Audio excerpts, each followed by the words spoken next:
I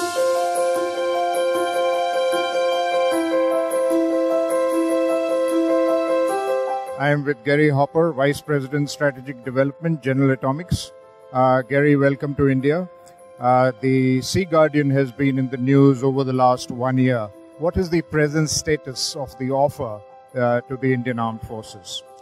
Well, first off, General Atomics is here. Thank you for welcoming us to the show. We're here to showcase a lot of our technologies, both maritime, airborne technologies, focusing on our RPA technology, okay?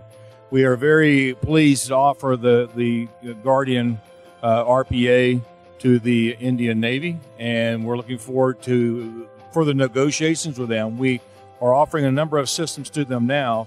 The discussions are progressing very well. As you well know, are well aware, there are upcoming discussions at very high government levels between the U.S. and India on the sale of this platform.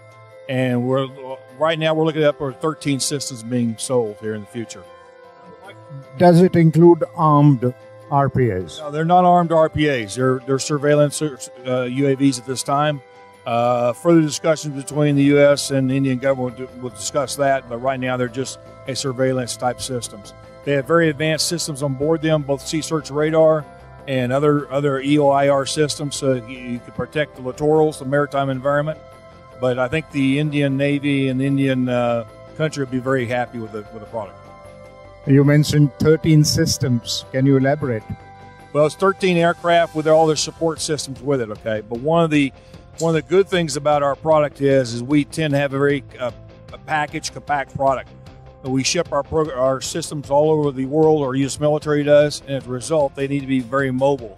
So a system is a complete package, support package, etc., but it's not a huge footprint that requires a lot of effort. I read that you're very careful about whom you offer your RPAs to. Well, the U.S. government has some very strict guidance on who we sell the RPAs to, but clearly India is an ally, a friend. It's a matter of completing the paperwork to move forward here.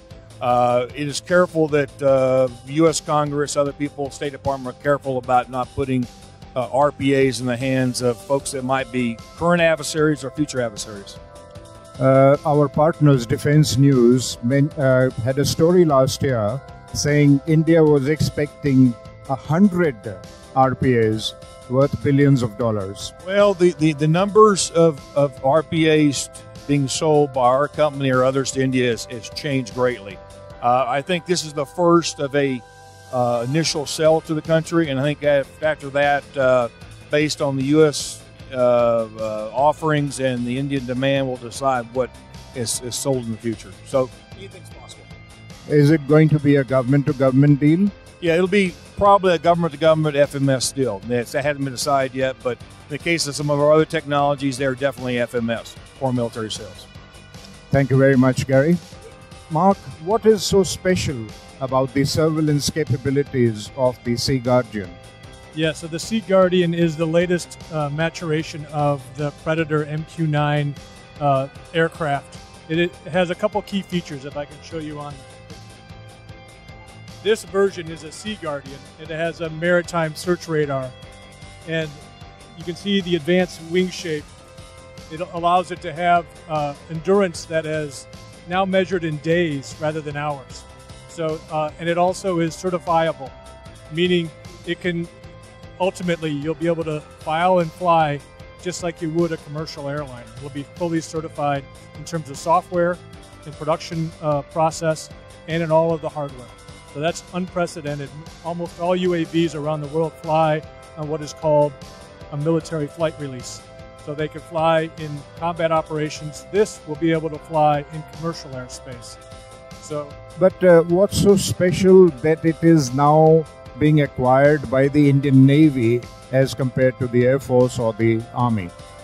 Long endurance, automatic takeoff and landing, and a maritime radar. And all of those factors combine to give you unprecedented maritime situational awareness. When you can have an aircraft that is patrolling for over 40 hours, it'll allow you to interdict drug smuggling, human trafficking, and anomalous behavior by by foreign freighters, for example. Is it able to detect submarines? It is not able to detect submarines. That is not a feature currently. And I suppose it will come with the complete system for operation, maintenance, servicing, or will they have to go back to the US for overhaul and servicing? We always partner with local industry eventually, and what they call it is maintenance, repair, and overhaul. So all of our current customers have maintenance and repair and overhaul partners in country. So ultimately you will transfer that technology to Indian partners at the direction of the U.S. government, but in general they will not be going back to the U.S. for maintenance.